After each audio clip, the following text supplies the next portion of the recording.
Welcome to another exciting episode of the Insurance Untangled Podcast. My name is Ben Tuine, and I'm one of your co-hosts. Well, I'm one of the hosts that's for this podcast dedicated to helping doctors that are tangled up with insurance.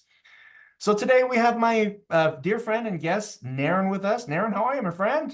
I'm doing great. And yourself? Doing wonderful. Totally looking forward to this. So this is sort of a combined topic where we're going to be talking about just a tiny bit about the world of PPO and marketing in terms of the marketing expense of a PPO, right? So this is sort of something, Naren, this is actually a really fun topic. This is sort of something that I've always had questions about. The whole question is that is being in network with a PPO plan, does that constitute a marketing effort? And if so, what is your marketing expense as a result of being in network? Now, to sort of preface that question, a lot of times you hear doctors say, well, when I don't pay money to be in network with a PPO plan, right? I don't pay any money to be in network. So why are you saying I'm paying a marketing fee? So that's sort of what we want to talk about, is this whole area of when you go in network, there is an expense that we have to consider, right?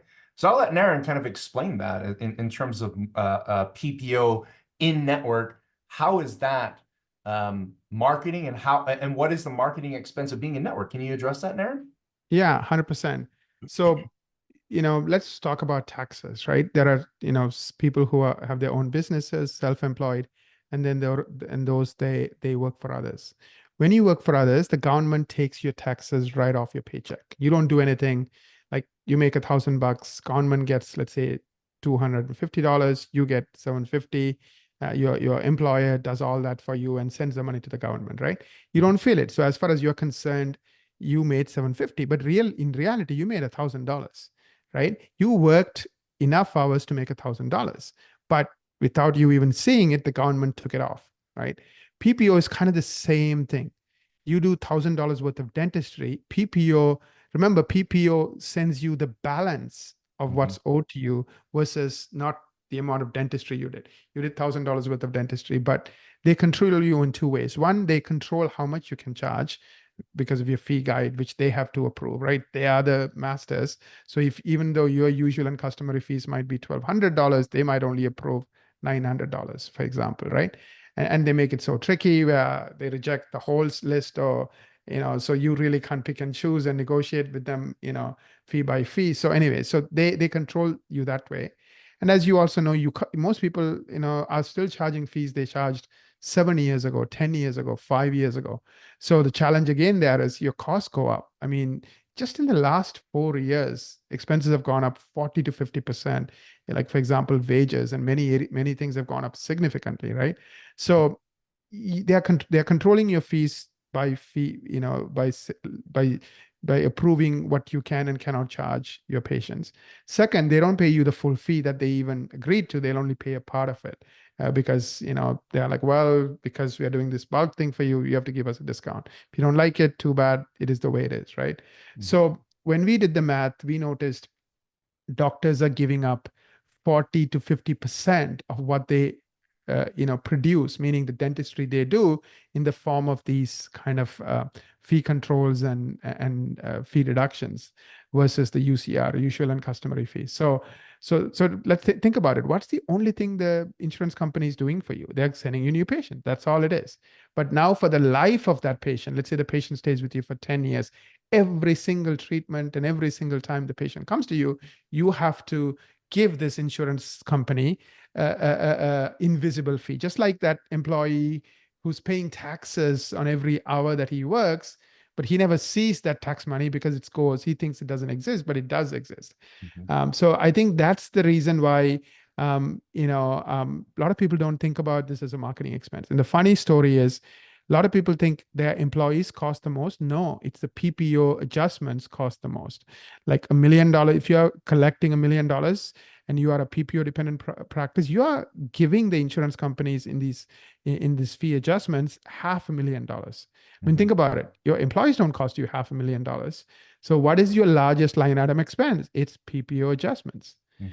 And like I said, because the only thing they do is send you new patients, I think it's completely all right to think of it as a marketing expense. Oh yeah. $1 million in production, $400,000 in adjustments slash write-offs, right? Right. So it's kind of interesting to me that even though, in the PPO world, the write-offs and adjustments are huge. So what, in your opinion, why do you think practices are still signing up with PPO plans? Yeah, I really think it comes down to us as individuals and people, right? Who goes to dental school? It's not the slacker in the class. It's the busy bee. That's the one who's going to extra classes, doing every homework, showing up to class on time.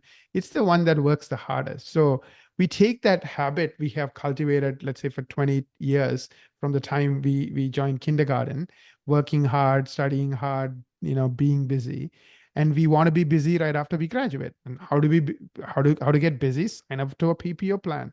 They'll send you an infinity amount of new patients. But if you're giving up half of what you make or 40% of what you make in the form of a write-off, the question then is it worth it? In other words, is there enough left over to make it worth it? In some states like California, like for hygiene wages, you can't even pay your hygiene wages. Forget about, leave alone all the other expenses you have, just from the amount of money that the PPO plans are willing to give you, right? So it's the question that people need to ask, which they don't, unfortunately, is being busy more important than being profitable? What's the point of being busy and losing money? What's the point of working twice as hard and making half as less money versus somebody else works half as much and makes double the money? Like I literally have doctors who work 24 hours a week and take home $800,000 in profit, and they're Mhm. only producing 1.6 million in revenue. Wow. So that's a great life, right? 24 hours. So you are only working 3 days a week and you're making 800 grand in profit. I mean, so that's the question you have to start asking. Do you want to work really, really hard and make the insurance companies rich? Or do you want to work smart and keep all your money and, use that money to invest in yourself, your team, and obviously, in the future, like technology and education and so forth? Ah, absolutely. Kind of makes sense to me that that's a superior direction. Fortunately, that's where the industry is heading. It's so great it's so wonderful to see so many practices starting to dump dental plans with the realization that, hey, these insurance companies are not really working for us. $400,000 a year in write-offs. Holy smokes, you put that into marketing and other things, big time game changer in terms of profitability and stress level. So most practices get large number of new patients from PPO plans, when they are in network. In this day and age, when doctors are still in network and their colleagues are going out of network, the common complaint that I hear, Naren, is that I'm getting overwhelmed with patients from a certain dental plan, right? And I just can't do it anymore because the write-offs are too big. What do I do? So what are the long-term consequences when all of your patients are coming in and have a PPO plan that's associated with a massive write-off? What do you do? Like, what are the consequences there, Naren? Yeah, I like to give you guys a homework, and ladies a homework. Go watch the movie Shawshank Redemption. And I've seen it like Yeah. 5 times. It's one of my, I don't know why, I just fell in love with that movie. He's the underdog, and at least in the movie, he's the good guy. He didn't do anything wrong. Anyways, I don't want to spoil the movie for you, but there's the concept called being institutionalized. Hmm. And they tell that story with the help of this old man who was in the prison for like 50 years, and he was important man in that prison. And then finally he gets released. By the time he's released, like 70 plus years old, and he goes outside to the real world, and he couldn't survive. There was no purpose for him.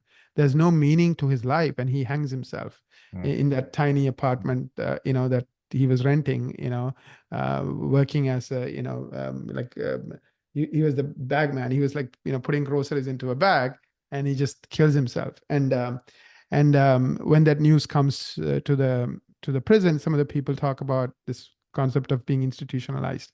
Once you get so sucked into one way of doing things, you don't think there's any other better way. You just keep doing the same thing. I mean, that's why sometimes you see, like even like extreme poverty, or even families who are infested in gang violence, goes on generation after generation after generation. Hmm. If your parents or your brother or others are into drugs, the chances of you getting into drugs is very high. Same thing with being in jail, right? It just keeps going generation up because those kids or those new people don't know any other way of doing it. So imagine a team that's infested with PPO plans. Every year the PPO cuts a little bit more. Your expenses keep going up because of inflation, but PPO doesn't pay you more every year. They just keep paying you the same amount they paid you 7 years ago. But now somehow you have to make due with what you were getting paid 7 years ago, but your expenses up 30%. What do? You work harder. You get so used to catering to that clientele who are asking, is it covered by insurance? Is it covered by insurance? You're not doing high value cases. You're doing tooth dentistry, fix this, fix that. You don't have any energy to even like get up in the morning and go to work, because that's not the kind of dentistry you wanted to do when you went to school. You wanted to change lives. You wanted to create beautiful smiles. You wanted to make a difference. So you kind of lose all your excitement and hope, and you're working twice as hard, because otherwise your numbers won't add up. You have to do double the dentistry to make the numbers work. So it just, people just give up. They just say, okay, it is the way it is. It's like, think of it like a gel, but it's not real. It's a fictional gel in a jail in our head. We think it's real because that's what last year was, that's what the year before was. So we think somehow we can't get out of it. So my recommendation is drop one plan, see what happens. Pick the one where you're getting paid the least. Hopefully pick a small one so it doesn't cause too much disruption, and do the math. Find out how much money you were making or losing on every patient from that plan. Like, look at what your usual and customary fee was, how much you're actually getting paid. Is it worth it? When you do all the math, once you add all your employee cost, your rent and everything else, is it worth it? If not, the answer is so obvious. And this one particular doctor that I had, she didn't have any master plan. She was working 4 days a week. This is 2013, before she started with me, and making $650 a year, and working. And she was all on every PPO plan under the sun. And then she started doing our marketing, and we were driving 30 new patients for every month. And she didn't want to work more than 4 days. So what she did is she took the worst plan. What? Nothing happened. Her collections, instead of being annual run rate of 650 a year, went up to 700, 750, 800. Eventually it went up to $1.3 million. Wow. And you know what? She dropped all the plans, and she realized she could make that revenue in 3 days a week. So instead of working 4 days a week, she went to 3 days a week, and she's making double the money. So the point is, if you really start looking at math, and really start looking at, is it worth it? The answers become too, very obvious. So instead of trying to be busy, just trying to ask the question, is it worth it? Like, should I do this work or should I not? And then your answers become easy. And like I said, don't try to drop everything at once. Start with one plan and then build on it and build on it.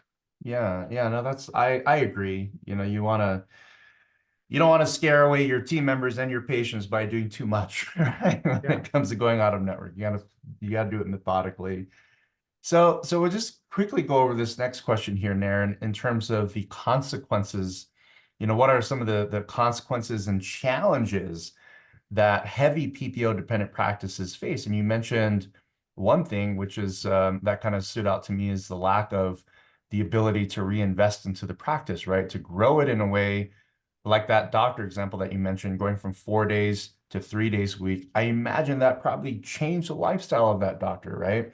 Having a few extra days there to do whatever, for me, spend time with my family. Can you briefly talk about what are other challenges that practices face, PPO practices that are taking these really big hits on those write-offs?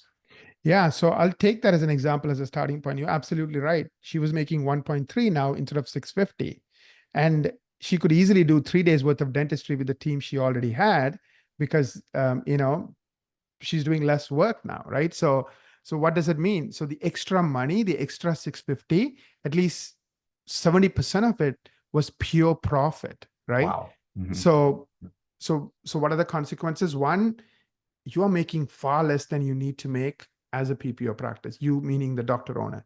Second consequence, in that example, she ended up actually giving them an increment even though they were working 3 days. Why? She had an extra $650,000 a year that she could afford to do things with. So now they're making 10% more than they used to, and they're only working 3 days. What do you think happened to her loyalty? What do you think happened Holy to smokes. the excitement and like the happiness of these people, right? You're telling Mhm, me I work 3 day weeks and I make more than what I used to make. mhm. Yep. Like they no longer like wanted this job. They really wanted to keep this job. They're like Yes. fighting for this job. They wanted to be the best they can be, right?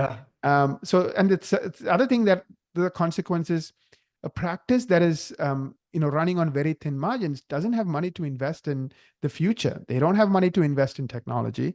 They don't Mhm, have, even some cases, money to invest in just carpets and basic things, just creating that ambience, right? So you end up only attracting people who are bottom feeders. Like, I'll only do it if it's covered by insurance patients versus those patients who want to do a $10,000 case, a $20,000 case. They want beautiful smiles.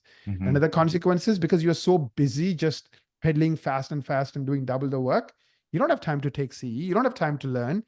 You don't have time. And also, the other consequences, you get so sick of people asking you, is it covered by insurance? You Mhm. stop trying to, share ideal dentistry. So you don't even get that fulfillment. Like, I went to school to change people's life, make people healthier. What? No point even trying, because the only question is it covered by insurance? So you just Yeah. give up. Your team gives up. Um, so there are many, many, many, many consequences of this kind of a practice versus, a practice that works a lot less hours, invest in technology, invest in education. Another huge consequence is the amount of time you spend with patients. Even though she ended up making $1.3 million, her patient count actually went down. So it went down like by 15%. Now she's spending more time with people. Mhm. She's like saying hello. She remembers who their aunt, who their grandma who is, living with them is, and she asks about them. They write notes. It becomes a relationship driven practice. Now there's a purpose and a meaning for every person in their office, the doctor, the team members. They feel like they're making a difference in the lives of all these individuals, as Mhm. opposed to, well, it's not covered by insurance. So they become, imagine you go to a restaurant and you tell the person in the restaurant, I'll only eat if it's free. If you're working in that restaurant, do you want to work in that restaurant? Which means what you're doing is worthless. Your cooking Right. is worthless. Your effort is worthless. You are worthless to me. How does that feel when a patient keeps telling you, I'll take it if it's free? I mean, Yeah. like, you know what I mean? Like, Mhm. in what part of the in lives where we get free things other than air, nothing is free, right? I mean, you go on public transport, that's not free, even though it's government funded or whatever you want to call it. Everything you pay money. Why? Mhm. There's a value to it.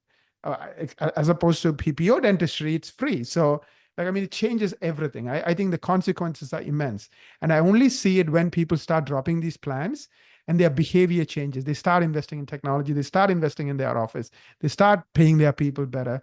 All these things start happening one by one by one. Mhm. Yeah, no, I love that, Naren.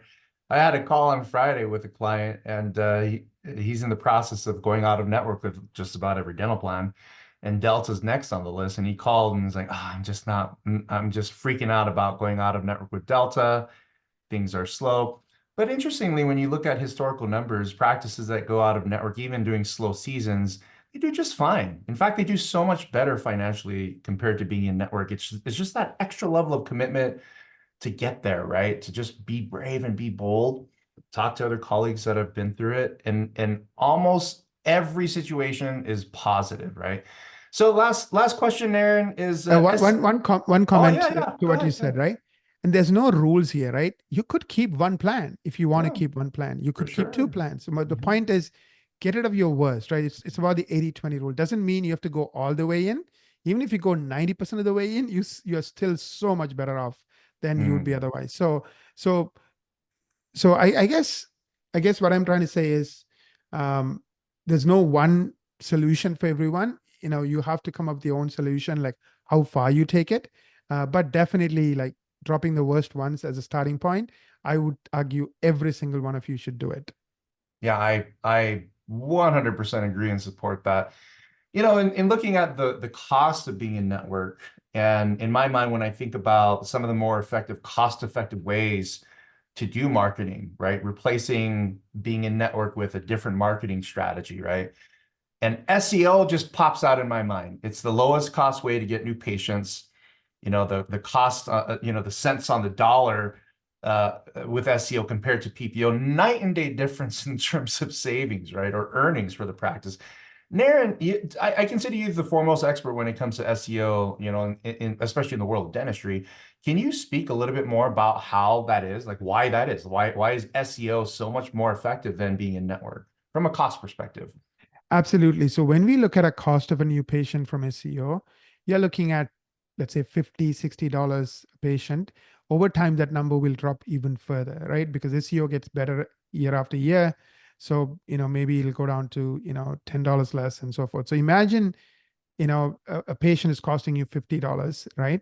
Versus, and it's a one-time fee, not a every time that patient comes back, you keep paying that $50. It's a one-time fee versus a PPO plan. A patient spends $1,000 with you a year times 10 years, they stay with you for 10 years, and you're giving $400, in the form of write-offs every year for 10 years, $4,000. Mhm. So one patient costs you $4,000, that's a PPO patient. The other patient costs you $50. I mean, divide 4,000 by 50. If you're going to spend $1 on SEO to get the same patient, you have to spend $80 with PPO. This Mhm. is not, 10% more or 20% more or even double. It's 80 times more expensive. And Wow. the problem is nobody sits and does this simple math. And this is kind Mhm. of funny. If you look at the world's richest people, one of the simple skills they all have is basic algebra, not algebra, basic arithmetic. Mhm. Just this kind of math. Okay, you don't have to be a rocket scientist to know if I can buy milk for $1 versus $80, I'm going to buy the $1 milk if it's the exact same milk. Actually, the $1 milk is better because the patients who are not coming through to you through PPO plans are not asking the question, is it covered by PPO plans, Mhm. right? So they're not like demeaning you and saying, if it's free, I'll take it. If it's not free, I don't want your lunch. Like it's like saying your stuff is worthless. Why did you go to dental school? Why did you get all this extra training if the only thing they want is free stuff you can do for them? Right, right. No, I love it, Naren. I think this episode here, in terms of comparing being in network to doing more effective marketing, it just screams out in my mind that this is a wonderful direction for doctors to take. So what I want to do for our listeners, especially the new listeners that may have not heard another episode that are on listening to this today, is if you want to see how well you are doing with regards to your own SEO or Google SEO efforts, the big question is, well, where can I do like a test or an assessment?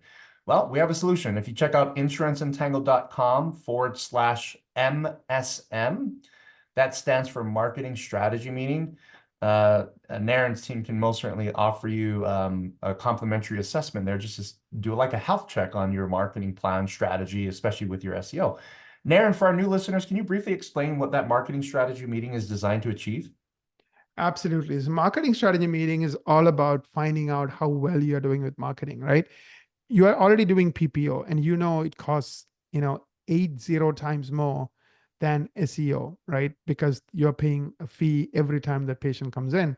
So 80 times more, right? So what do you have to lose to find out how do you, master the marketing strategy that's going to be so less expensive compared to PPO, compared to Google Ads, compared to everything else. So what we do is we kind of give you a report card on like how well you're doing and why you are doing the way you are doing, right? Okay, you didn't get into dental school, but here is the reasons why you didn't get a good, you know, GPA, you didn't get this, this, and this. Now, if you can work on these and improve these, maybe your interview was not that great. Maybe next time you might have a better chance. So it's kind of like that feedback you get. So take advantage of this marketing strategy meeting, insuranceuntangled.com/MSM. Find out how well you are doing or how well you could do. And then, once what you can do, then take action, whether it's with us or somebody else, implement that plan. Because why keep spending so much money on PPO write-offs year after year after year after year after year? Why not cut it short? Why not give yourself some power so you don't have to be beholden to these PPO plans? Yeah, no, I'm in agreement here. Everything that I know about the numbers in the PPO world, what Naren is talking about is the truth. So Lots of options there. Check out insuranceentangled.com/MSM if you want to take advantage of that particular marketing strategy meeting as an offer for any of the listeners. Naren, it's been so wonderful hearing from you again today. Of course, lots of great new things that I learn every single time that we chat about this. So really appreciate you and the knowledge and expertise that you have in this area. To our listeners, thank you again for joining us today, again, for another episode on the Insurance Untangled podcast. If you enjoyed today's episode, don't forget to share this with your friends on social media. We also appreciate reviews. That sort of helps other potential listeners find our content online. Again, check out insuranceentangled.com for future webinars that we hold quarterly, as well as other freebies, content, articles that we'll probably be publishing here soon, and all the other wonderful things about how to untangle yourself from insurance. Until we meet again, we wish you the best of success.